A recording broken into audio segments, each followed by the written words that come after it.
Along the shore the cloud waves break, and twin suns sink behind the lake. The shadows lengthen in Carcosa, dear Carcosa.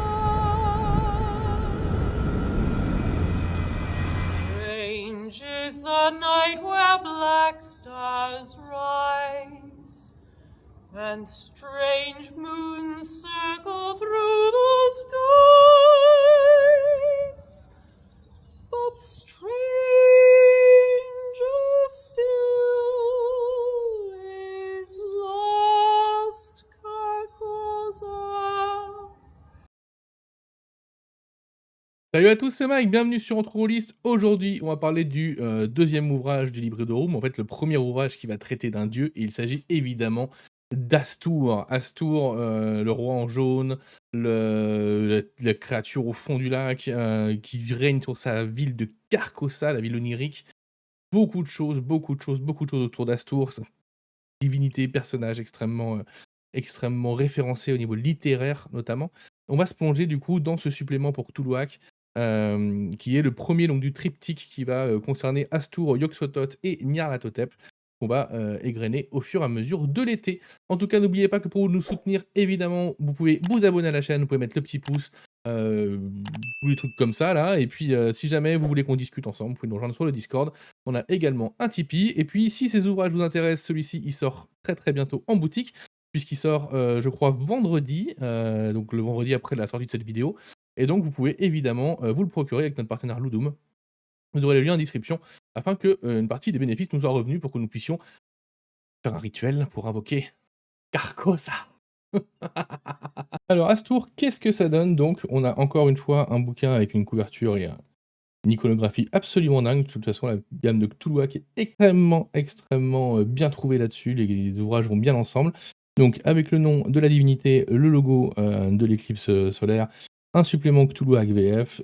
Sur le dos du livre, nous avons Cthulhuac, Librideorum volume 1, Astur. Au dos du livre, un peu de quoi ça va parler.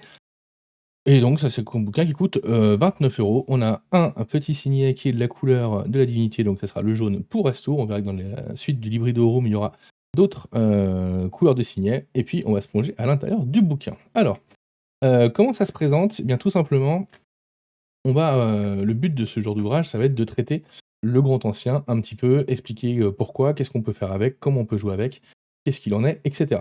Donc on va commencer avec le Grand Ancien, donc la nature d'Astur. Qu'est-ce que c'est qu'Astur? Qu'est-ce qu'il représente? Donc là, on parle de la corruption incarnée, évidemment. On va faire un petit encart sur les Yads, qui sont du coup ces constellations stellaires qui emprisonnent Astur. Hein. Astur est emprisonné par des étoiles noires, évidemment. Et après, on va nous expliquer un peu les différentes formes des reflets de la corruption qu'il peut avoir, donc notamment la créature emprisonnée dans les eaux du lac de Hali, le roi en jaune, la cour en jaune, le signe en jaune, Carcosa, et les soleils jumeaux. Ensuite, on va arriver sur les mélopées noires de Zoul, qui est un écrit qui a mis en place du coup toute cette cosmologie, notamment la forme du soleil noir, etc. Donc un petit passage sur cet ouvrage avec les différentes versions qu'on a. Donc il y a une version française également. On continue ensuite avec les différents avatars de la divinité en question, donc évidemment le roi en jaune. On parle aussi de Cassilda, extrêmement importante dans l'écrit de Chambers, Cassilda qui est la femme du roi en jaune, et un passage sur la chanson de Cassilda que vous avez pu entendre notamment, magnifiquement interprété dans l'introduction de cette vidéo. Donc qu'est-ce que le roi en jaune? Qu'est-ce que Cassilda? Qu'est-ce que l'étranger au masque blême? On parle aussi de Camilla, évidemment. La chose au fond du lac, qui est un autre avatar d'Astur, notamment on parle du monstre du Loch Ness qui pourrait en être un, donc c'est pas ici qu'on en parle, c'est un peu plus loin dans le bouquin, mais en gros, c'est notre divinité, enfin notre représentation d'un avatar d'Astur. Le soleil sans lumière, l'éclipse solaire, notamment avec ce cercle de feu, et ensuite on nous explique un petit peu qu'il y a aussi un passage avec une comète, une météorite, la colonne ardente, donc cette colonne de feu qui emprisonne les choses, et ensuite, une fois qu'on a vu l'intégralité de ces avatars, de comment les Astur se représentent sur la Terre, comment est-ce qu'on y a déjà vu, on a déjà eu accès à une partie de ses reflets plus que de ses avatars en fait, il s'agit de reflets d'Astour.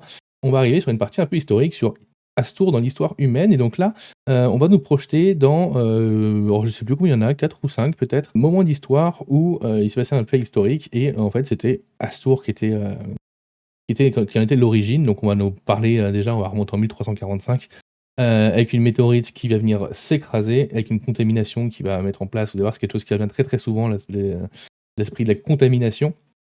Les feux de l'enfer, en Assyrie. Ensuite, nous avons la danse de Saint-Guy avec, des gens qui vont se mettre à danser, non-stop, non-stop, non-stop. Les pouvoirs en place à l'époque, donc c'était au XVIe siècle, vont partir du principe qu'en fait, il faut les épuiser, donc ils vont mettre en place des balles pour que les gens dansent, dansent, dansent, dansent, dansent et les gens vont s'épuiser à mourir en dansant. Ces histoires sont vraiment extrêmement chouettes, elles donnent un bon aperçu de ce qu'on peut faire avec la divinité, de choses extrêmement dérangeantes qu'on peut mettre en place. La reine des rêves lépreux, pardon, donc la mise en place de, la pièce du roi en jaune, évidemment. On ne peut pas y échapper.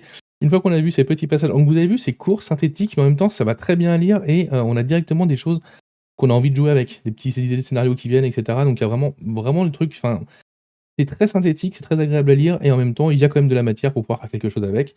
On arrive sur la partie culte, du coup, les cultes d'Astur, donc là, vous allez voir que dans tous les bouquins de livres de Rome, on a un peu la même progression.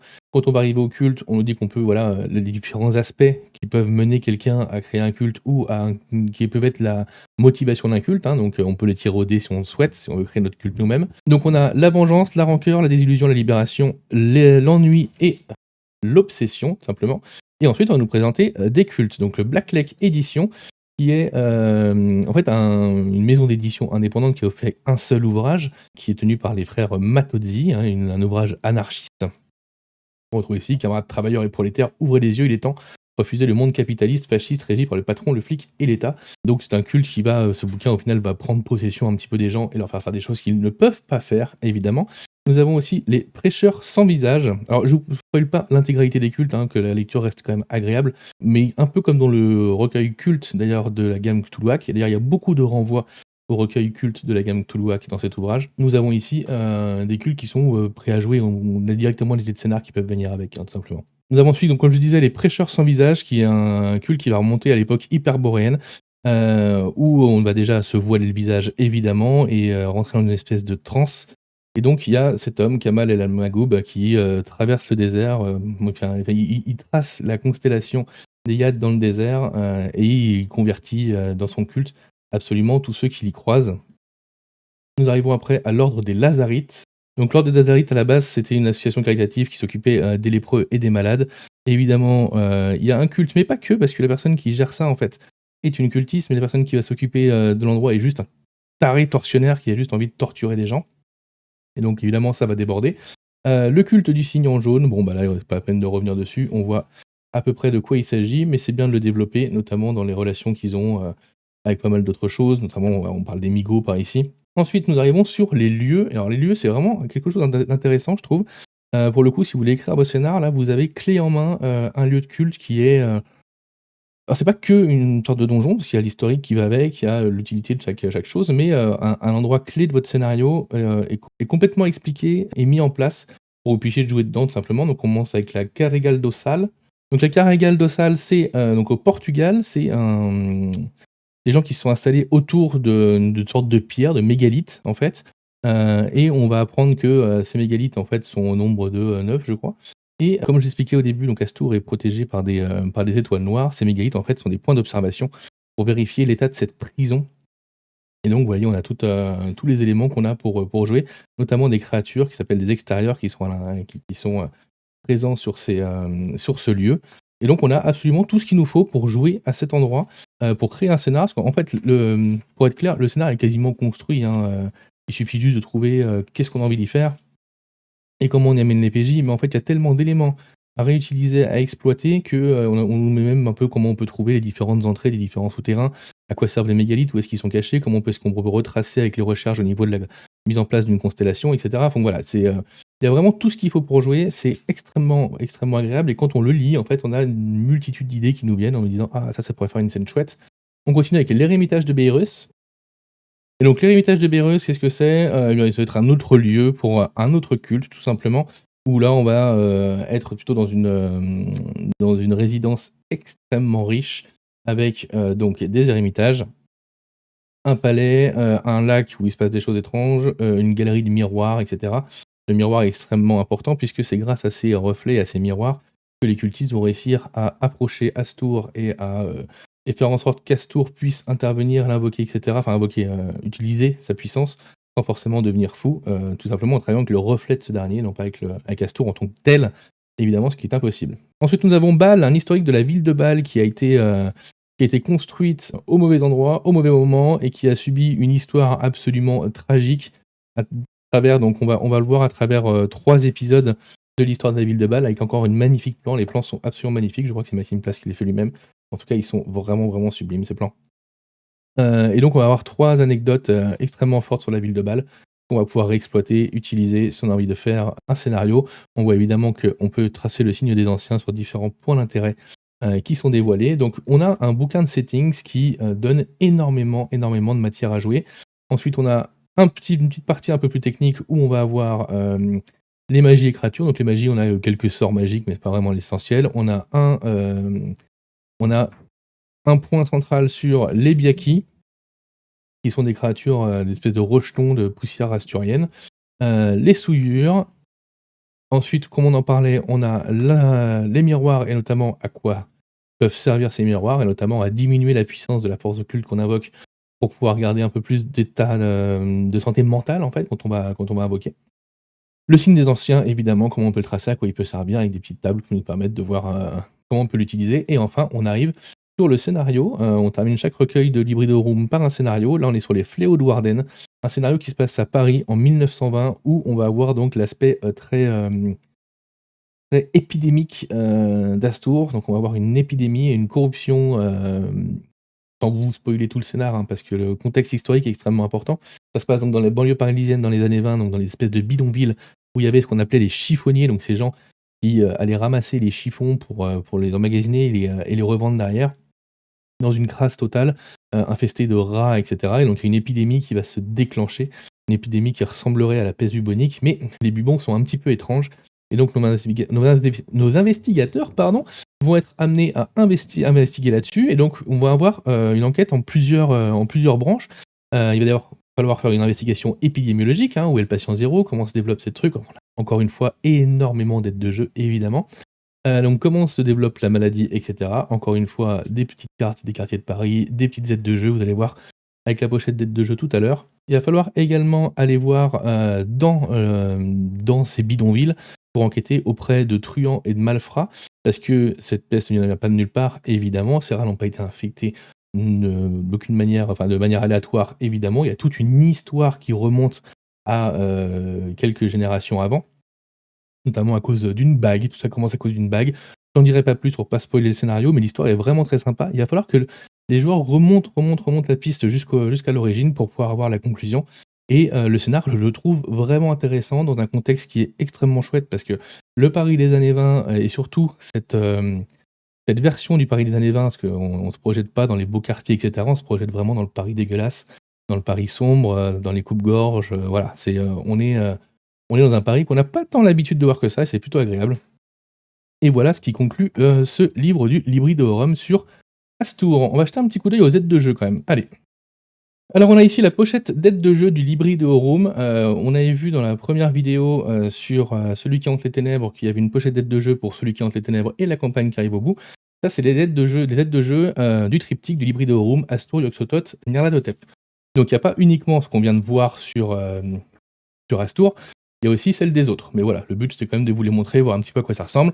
Donc on a toujours une pochette, hein, très identique à celle qu'ils font d'habitude. Et puis derrière, on a des aides de jeu magnifiques, comme d'hab. Alors à découper, à photocopier, vous faites ce que vous voulez. On retrouve les plans des différents lieux qu'il y a dans le bouquin, donc qui sont pas dans le scénario, mais les lieux qu'on peut réexploiter. Donc l'ermitage de Béreuse, comme on l'avait vu. Alors il est à l'envers évidemment, mais c'est grave. Vous comprenez le principe. Donc il y en a encore une sacrée pelletée, hein. Vous voyez, la pile est quand même conséquente. La ville de Bâle, cette carte je trouve sublime. J'aime énormément le style. Et après, on a toutes les notes pour notre enquête dans le Paris des années 20. Hôpital Notre-Dame, Perpétuel Secours. Le petit plan de Paris qu'on avait vu avec les différentes épidémies, hop là, on met de côté. Les constellations, les articles du Gaulois. Donc vous voyez, il y a encore une fois vraiment, vraiment de quoi faire. Des lettres, en veux-tu, en voilà. Donc il y a de quoi faire. Et là, on a changé de bouquin. Donc on va pas spoiler. Ça sera pour le mois prochain. Voilà. En tout cas, on va passer à la critique.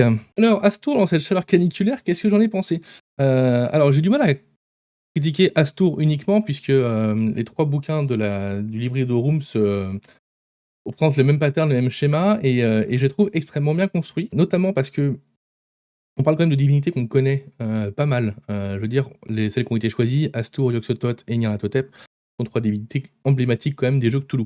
Ce que je trouve intéressant par contre, c'est qu'on ne s'est pas attardé non plus que ça sur qui c'était, pourquoi c'était là. En effet, il y a un passage quand même, vous avez vu, d'une dizaine de pages au début qui disent voilà, qu'est-ce que c'est que cette divinité, pourquoi elle est là, comment elle fonctionne, qu'est-ce qu'elle représente, quels sont ses différents avatars, etc.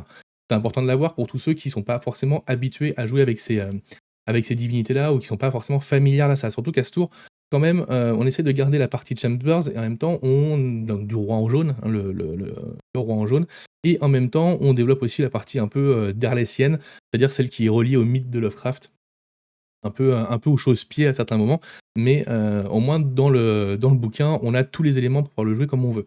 On peut le jouer de façon très, très onirique et comme vous l'avez vu dans le scénar qui est livré avec le bouquin, on peut le jouer aussi de manière extrêmement épidémique, avec quelque chose de dégueulasse, de sale. On est sur de la corruption, on est sur un truc horrible. Donc ça, c'est plutôt bien foutu parce que ça prend pas trop de pages et en même temps, c'est assez clair pour que les gens qui ne sont pas habitués, qui ne connaissent pas, ils puissent avoir une idée de ce qu'est cette divinité, comment elle fonctionne, qu'est-ce qu'on peut faire avec. Et ce qui est intéressant, c'est que le cœur du bouquin, l'élément central de ces 3 bouquins, je vais avoir la même critique pour les 3, hein, je suis désolé, ils se valent tous, c'est qu'on est basé sur alors différents cultes qui sont intéressants, moins intéressants, ça va dépendre clairement de ce que vous voulez jouer avec. Ceux d'Astour sont pas les plus intéressants, on va être très clair. Je trouve que dans ceux de Sothoth, il y en a des vraiment sympas et dans ceux de Nyarlathotep, il y en a encore, vous verrez, qui sont vraiment extraordinaires. Donc là, ils sont pas tous extrêmement intéressants, mais ils sont quand même facilement exploitables. La force du bouquin d'Astour en tant que tel, je trouve que c'est les lieux qui ont été mis en place. Ils sont extrêmement forts, extrêmement marqués. On a vraiment envie de créer des scénarios dedans. Et c'est extrêmement simple de créer des scénarios dedans parce qu'on a tous les éléments en main. Vraiment, on a tous les éléments en main. Chaque lieu est détaillé avec qu'est-ce qu'on peut y faire, pourquoi est-ce que le lieu est tourné comme ça, quels sont les PNJ qui sont importants à l'intérieur, quels sont les plans du lieu, comment on a accès à tel truc, comment on découvre telle chose, comment... Tout est clé en main, vraiment. Et donc le scénario n'est pas livré, mais en fait, il est sous-jacent, il est en sous-couche derrière, en fait. Mais il reste malléable, il reste exploitable, on peut en faire ce qu'on veut, on peut intégrer une campagne, on peut faire plein de choses avec. C'est beaucoup plus malléable qu'un scénario comme celui qui est à la fin du bouquin, qui est plus figé, où on va avoir généralement des pré-tirés ou des investigateurs qu'on crée exprès, mais qui est plus compliqué à intégrer une campagne. Là, ce qui est intéressant, je trouve, c'est le côté sur ces lieux. On peut y faire quelque chose, on peut les relier entre eux pour avoir une espèce de mini-campagne, on peut en faire des one-shots, on peut les intégrer à une campagne qui parle complètement d'autre chose et puis se faire une parenthèse ou quelque chose comme ça, c'est assez simple. Donc vraiment, il y a tout ce qu'il faut. Les aides de jeu, vous avez vu, il y a ce qu'il faut aussi, il y a tous les plans qui sont là, toutes les lettres et cetera pour le scénario, mais même pour les endroits et les lieux, il y a les plans, il y a tout ce qu'il faut. Après un passage sur les rituels, magie, et cetera. C'est bien que ce soit là parce que ça fait quelques petits éléments en plus, mais c'est pas non plus, un truc qui est incroyable et qui sera ultra utile. C'est des petits éléments qui seront exploités de temps en temps, mais moi, c'est pas le truc qui me parle le plus. Vraiment, c'est ces lieux emblématiques, ces cultes et ces histoires. L'histoire du dieu à travers l'humanité, ces espèces d'anecdotes sur, qu'est-ce qui s'est passé. Ça, pareil, c'est des idées de scénario, de début de scénario, d'accroche ou de légendes urbaines qu'on va entendre qui sont vraiment ultra intéressantes. Et je trouve que la pertinence de l'écriture de ces 3 bouquins, mais on parle d'ici d'Astour, est vraiment intéressante par les thèmes qui sont développés et par la volonté d'avoir encore une fois, mais si ça commence à être habituel avec la gamme de Cthulhuac, chaque chose qui est écrite est faite pour être jouée et ça se sent en fait quand on lit le bouquin. Donc moi je suis conquis par ce Librido Room, alors par ce volume d'Astour en tout cas. On verra ce qu'il en sera de Yog-Sothoth et de Nyarlathotep qui arriveront normalement le mois prochain et le mois d'après. Et puis on finira par la campagne, le dernier phare avant la fin du monde, je crois, ou quelque chose comme ça. Je sais plus comment il s'appelle. On finira avec ça au mois d'août normalement. Donc voilà, ça c'était Astour, donc le premier ouvrage du Librido Room qui traite d'une divinité. Et petit bémol, je trouve, sur les ouvrages, il y a beaucoup, et je voulais le citer quand même parce que ça peut être un peu frustrant pour ceux qui les ont pas, il y a beaucoup de références aux autres ouvrages de la gamme Cthulhuac, et notamment à Culte, mais pas que, il y a des références à Cabal, il y a des références, voilà, pas mal de choses comme ça. Et autant quand on a la gamme à peu près complète, c'est cool parce que on retrouve une espèce de cohérence qui traverse toute la gamme et ça, c'est un vrai point d'orgue, je trouve, sur la gamme de Cthulhu, c'est cette espèce de cohérence dans la gamme, d'un ouvrage à l'autre. Du coup, on retrouve des choses, on retrouve des voilà, on crée des liens, on crée des passerelles. Ces ouvrages du Libridorum le font beaucoup, mais le problème, du coup, c'est ceux qui les ont pas se retrouvent avec des, vous pouvez voir ça aussi, dans l'ouvrage, machin, dans tel ouvrage truc et on peut se sentir peut-être un petit peu mis à l'écart. Après, si vous aimez Cthulhuac, bah, il faut acheter les livres au bout d'un moment. Parce qu'il vraiment, il y a pas grand-chose à acheter, on va être très clair. Il y en a, ils sont pas tous au même niveau, mais il y a quand même des ouvrages qui sont assez indispensables et je trouve que Culte, justement, l'ouvrage qui traite des différents cultes, des différentes divinités, est indispensable si on veut écrire ces scénarios de Cthulhuac, je trouve. Et donc, il y a beaucoup de références à ce bouquin en particulier dans Astour, qui nous renvoie, du coup, pour certains personnages, certains cultes, directement à des pages de l'autre ouvrage. Voilà, en tout cas, sinon, moi je trouve que c'est tout bon, parce que 29 €, on a un scénario et de quoi en créer un sacré paquet. Et après, c'est un bouquin de setting qui rentre dans la gamme de Cthulhuac. Et ça fait extrêmement plaisir d'avoir du contenu qualitatif comme ça. On a hâte d'avoir la suite. En attendant, je vous fais des gros bisous et je vous dis à bientôt. Ciao, ciao.